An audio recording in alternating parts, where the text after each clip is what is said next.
A lot of people think life begins when you're born or conceived or whatever other answers they're coming up with these days. For some people, though, life actually begins the day a doctor tells them that if they don't make some serious changes in their lives, they're going to die. You see, my life began the morning of my 41st birthday in January of 2019. I stood staring in the mirror, looking back on my life after stepping on the scale and finding out I was over 400 pounds for the second time in my life. You know, my dad died when I was 17. So my choice was plain to see in front of me. Either I take charge of my health, make the necessary changes to live, or do nothing and die knowing that my daughter, being only 6 years old, would spend the majority of her life calling some other man daddy. Can't you see? There's no one coming to save me in this moment. It was me who had to become the hero in my story. You know, we live in a world that has a system in place to remove all accountability from every decision we ever make. Taking accountability and fixing the problem is painful. It's like a journey through the pit of hell while feeling the pain of every lost soul that resides there. But in the end, the journey becomes the foundation of your testimony. My fight has become my calling. So if you're out there struggling and you hear the sound of my voice, I'm telling you that your story is not over. As long as you have breath in your lungs, there is still time. But it's your fight, your story, your moment to stand up and do what heroes do.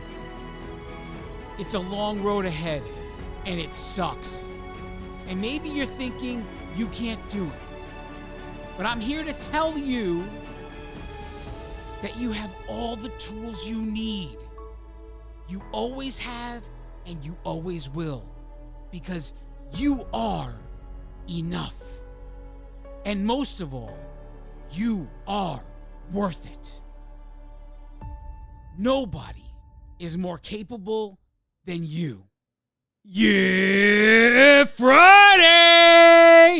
Good morning, good afternoon, good evening, whenever you may be listening. Thanks for making me part of your day. This is episode 249 of the Ranting Weight Watcher podcast. And before I get started today, I got a special announcement. Hey, look, if you're out there and you're a Weight Watchers member and you're looking for support, then you want to be in one place at 9 a.m. every Saturday morning, Eastern Standard Time. Then that place is Coach Sophie F's 9 a.m. Eastern Standard Time workshop. If you're a Weight Watchers member and you like the idea of being in a group with some great support, that is going to be the best one available, in just bar none, period. Okay? 9 a.m. Eastern Standard Time every Saturday morning. Coach Sophie F. Be there. And you know what? The only thing I could tell you about that workshop is it's filled with a group of people that show up every week and do what they need to do. They are doing the work. They're working hard. Nobody's perfect. And hello, McFly. I mean, that's what life is about. Nobody's perfect. They show up every week, though, and they do what they need to do. And they make the adjustments they need to make, and they keep moving forward. It's a great group of people. And Sophie is a great coach.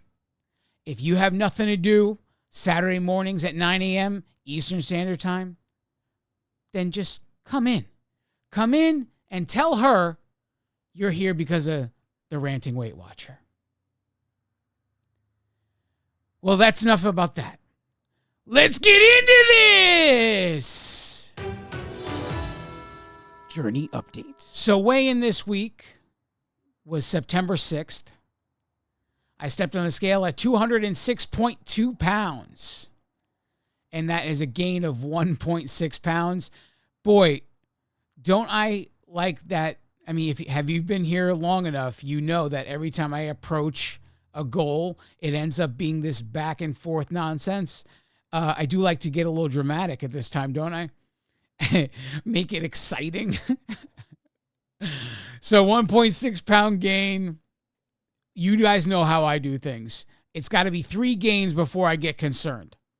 3 gains in a row, we evaluate, we make some changes, we move forward. If it's a 1-off, a 2-off, I don't do anything. I just keep going the way I'm going. Total overall weight loss, 189.4 pounds. That's 10.6 pounds until I get to my goal of 200 pounds lost. My work stats for this week go from August 31st to September 6th. 99,980 steps taken in that time. That's an average steps per day of 14,283 steps. Total miles walked in that time is 43 miles. That's an average miles per day of 6.1 miles. It was a little bit easier week to get that walk in because we had the Labor Day and everything. So I had an extra day off, and I said, you know what? I might as well make it like another weekend walk. Typically, on weekdays, I'm walking approximately 4 miles a day. And then on weekends, I have extra time. I do more. So because Monday was off, I did the same I would do, say, on a Sunday. Now, Saturdays range about 6.5 miles. Sundays range from 6 to 8 miles. So I just applied the same thing to Monday, and I got some extra miles in this week. I got some extra steps in this week, and it all averaged out to be better numbers in general. And for all of that great work, I earned a 1.6 pound gain. I mean, you can't write that. You can't. But that goes to show you, just because you do the work doesn't mean the results show up when you expect them to. I live by that theology. And the whole reason I tell you so much about my weight loss with like the steps and all that, I break it down like this, is because I want you to see that the work was done, right? I mean, when you can sit there and say, okay, well, how many steps did I get in this week? And you start doing math. And if it's anywhere near mine and you got a loss, great. If you didn't, you got a gain, join the club, right? It's all part of the experience, man. Look, the greatest things happen when you wait for them. That's all there is to it. When you work hard and they come in their time, it becomes this special moment that is undescribable at the time. This has been an insanely crazy week and sad, absolutely sad. The events that happened this week, they're relatively eye-opening. I mean, I'm a cynical person by nature.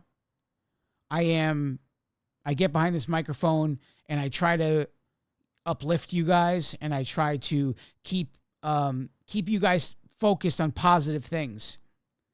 But I have a very cynical mind. And that's just about life in general, not necessarily about weight loss. I understand weight loss works if you do the work. That's what I understand. But life doesn't so much work like that. Sometimes people do a bunch of work and they get a bullet in their neck for thanks of it.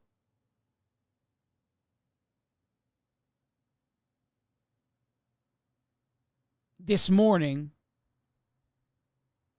2 children, 2 gorgeous little kids, opened their eyes to their first day in their life without their father.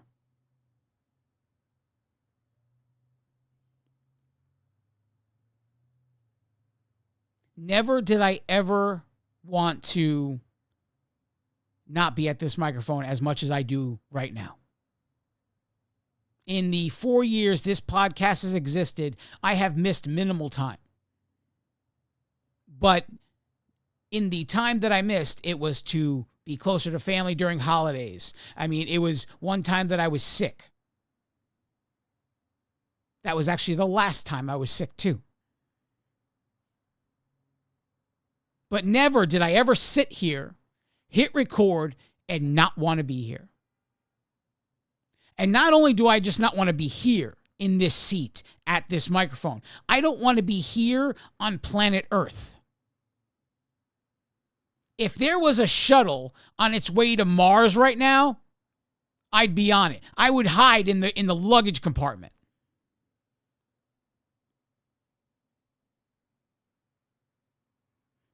And it's not so much the world. The world itself is one of God's most beautiful creations. There is no way you can walk around this earth to the places of nature where no man has really touched anything. There's no place you can go. There's no way you can go to those places and say that there is no God. No way. Some of the most beautiful places on the planet show the truth that there is a God that divinely created this world. And even though he divinely created us,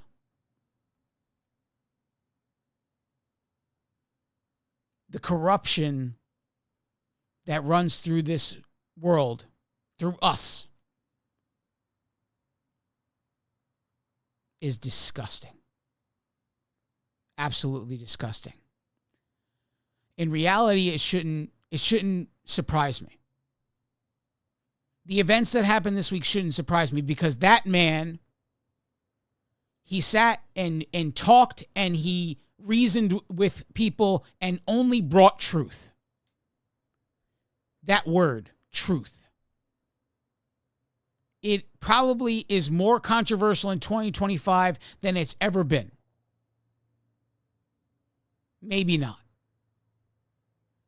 Because I also think, how could this surprise me knowing what happened to Jesus when he walked this planet? How could it surprise me knowing that he essentially was a bringer of truth? His truth was to bring a gospel that the majority had forgotten. A gospel of grace, mercy, and love. And instead of meeting that with optimism, they met it with hatred. And he was beaten, whipped, mocked, spit on, and then nailed to a cross.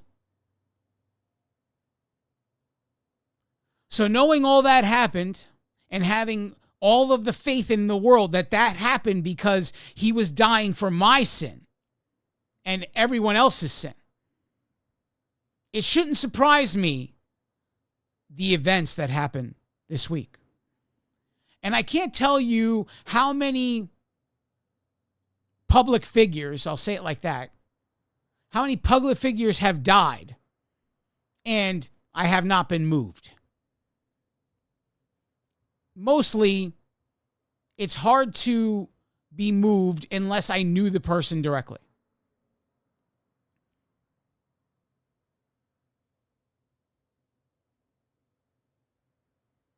And I don't know if it's the kids.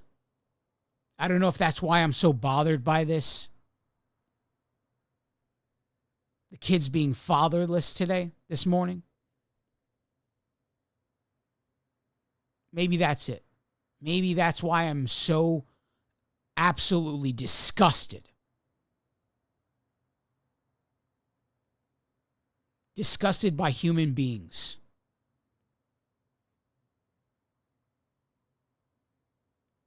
But I shouldn't be surprised.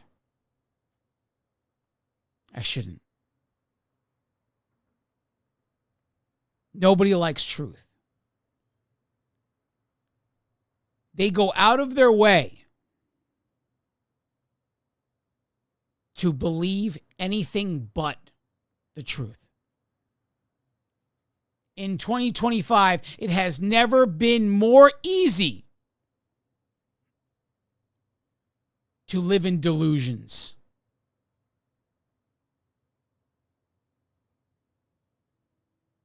Never more easy.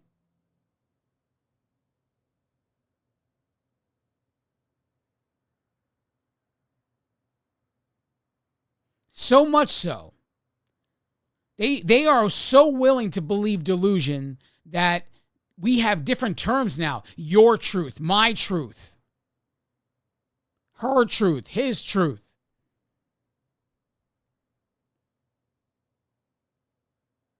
Their truth.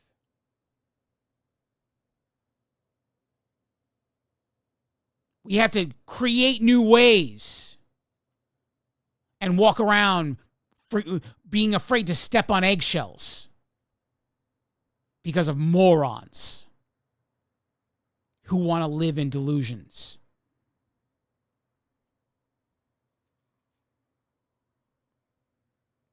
It shouldn't surprise me, though. It shouldn't surprise me by what I hear in the weight loss community. Shouldn't surprise me. The lengths that people go to never get to the core of their actual issues.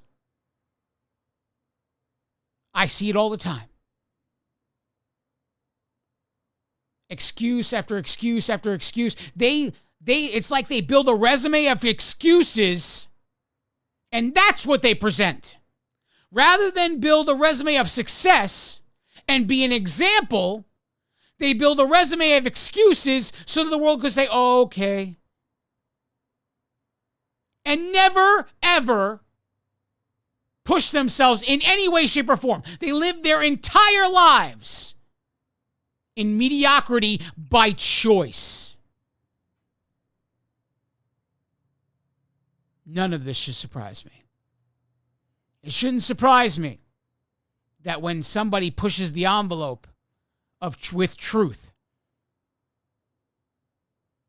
in 2025, that they would be met with a bullet in their neck. It shouldn't surprise me.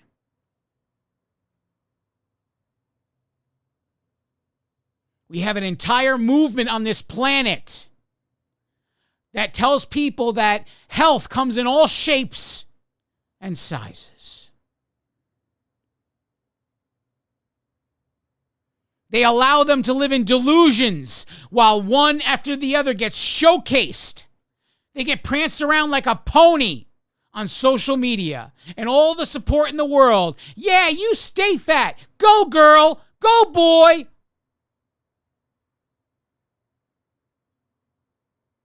And people like me who would point out what really needs to be done would be called a fat shamer. People who see the truth for what it is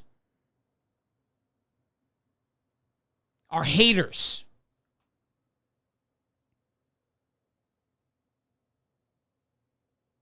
Never did I ever not want to be at this microphone than I do right now. Never, ever, in my lifetime at least, has there ever been a point where this world needs Jesus more than ever?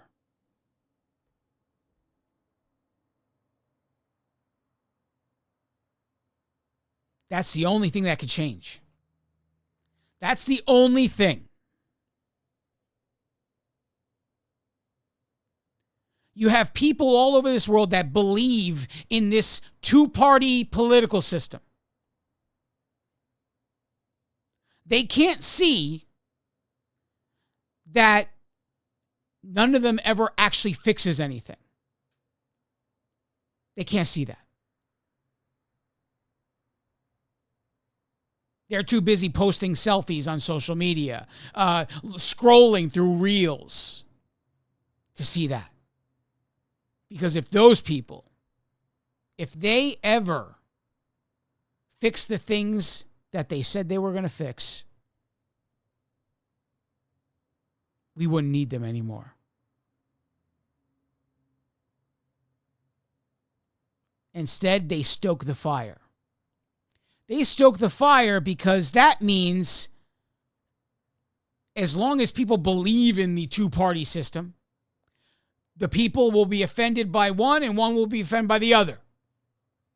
And the two will never agree. And if the two never agree, they never realize what those people that are orchestrating all of this are doing. Never have we needed Jesus more than we need him now. He is the only thing that will fix this country. He is the only thing that will fix this world.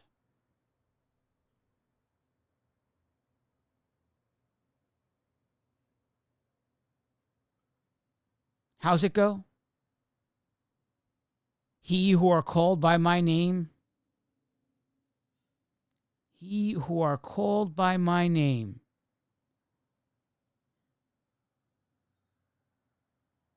if ye who are called by my name humble yourselves and repent,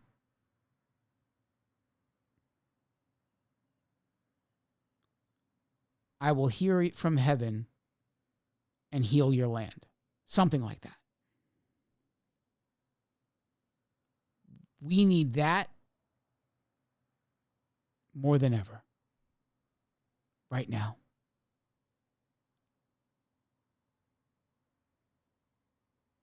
The lies that people live in, they have to be broken. The people have to face the truth, and they have to face the pain of what they've actually done in every aspect of life. Nobody's perfect. This is not about condemning anyone.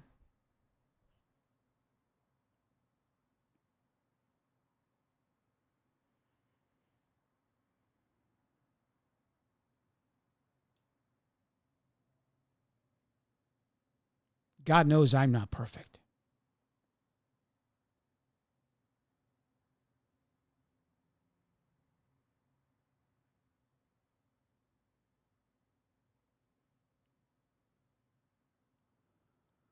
The fact that I'm here right now,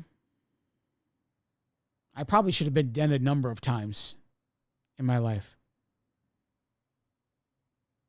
And all of it was self-inflicted. Everything.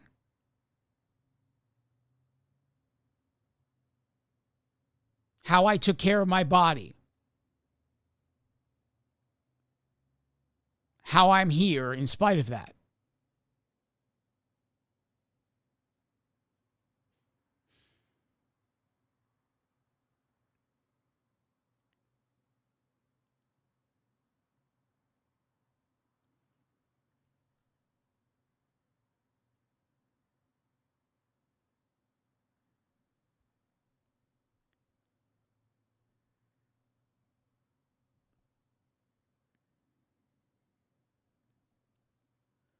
Jesus must really love me. Jesus must really love me. Because in reality, I shouldn't be here.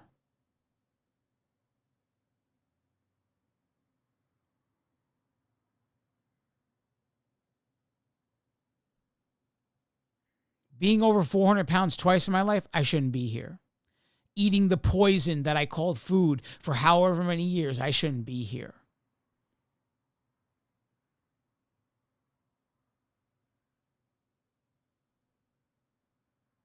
But I'm here.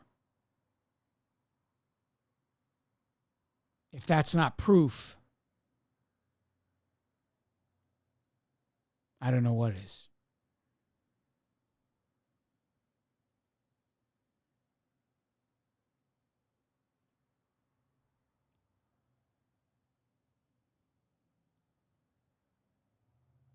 it brings me to that, that saying, only the good die young. Only the good die young. Maybe that's because they did what they were supposed to do.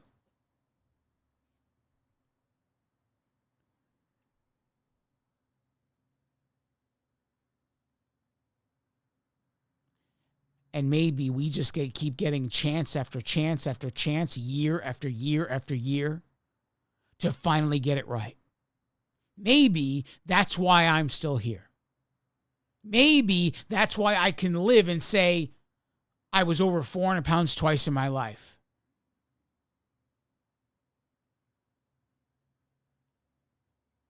Because I treated my body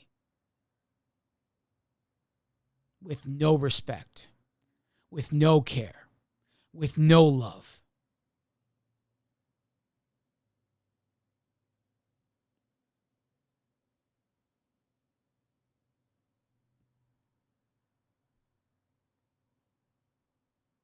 I guess that's what grace is. Grace is the chance to get it right. Every minute of every day, you're still breathing.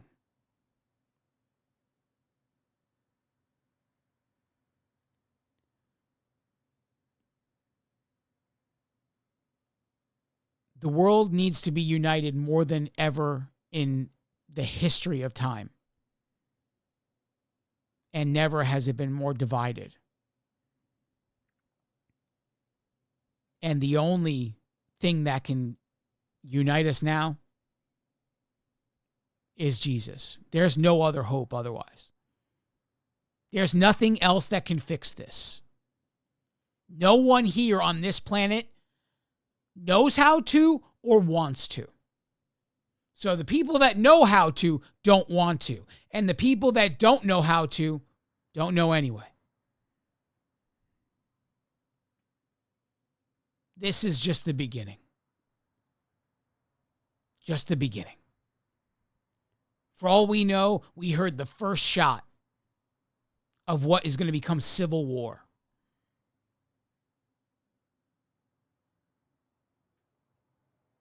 God save us. God help us.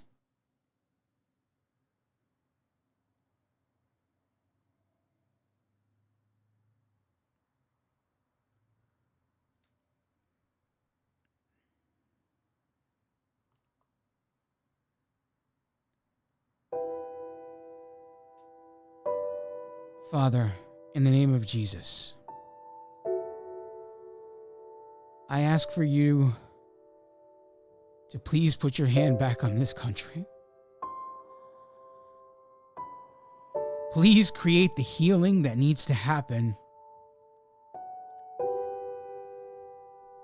so that this country can unify once more under the one thing that can fix it.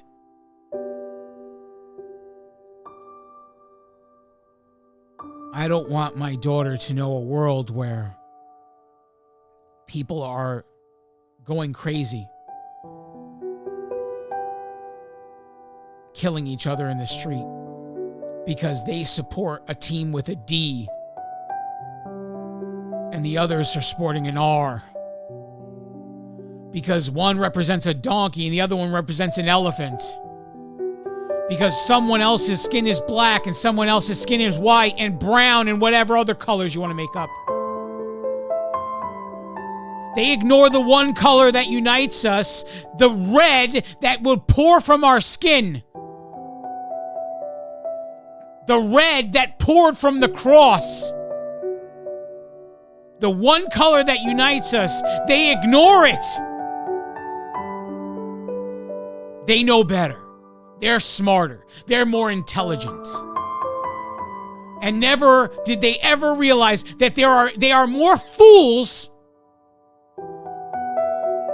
But God help us. God in heaven help us. It can't go on like this. We need you.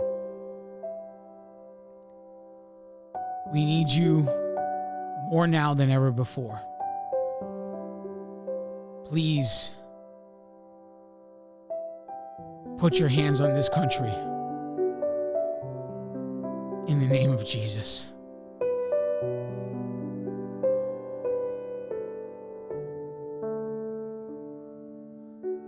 Please allow the healing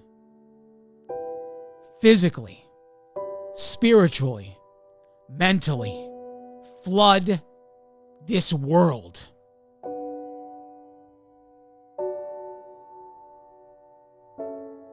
There has never been more evidence that this world is ruled by Satan.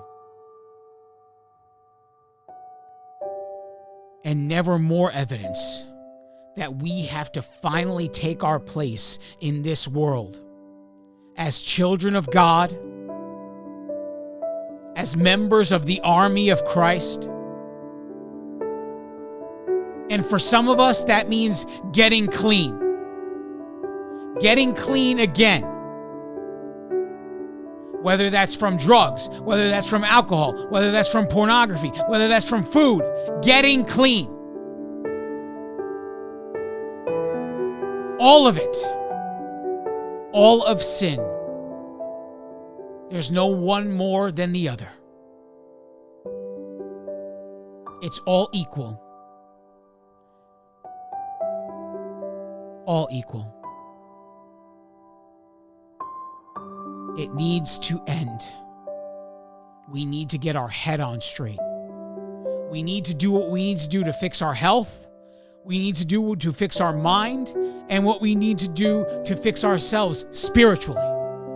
We need to do it all, and we need to do it fast. Because there is no intervention without that. We need to humble ourselves and seek His face.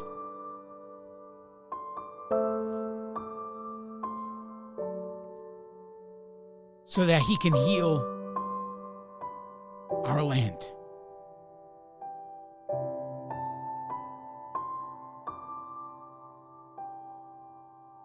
Please, God, help this nation. I love each and every one of you. God bless you all.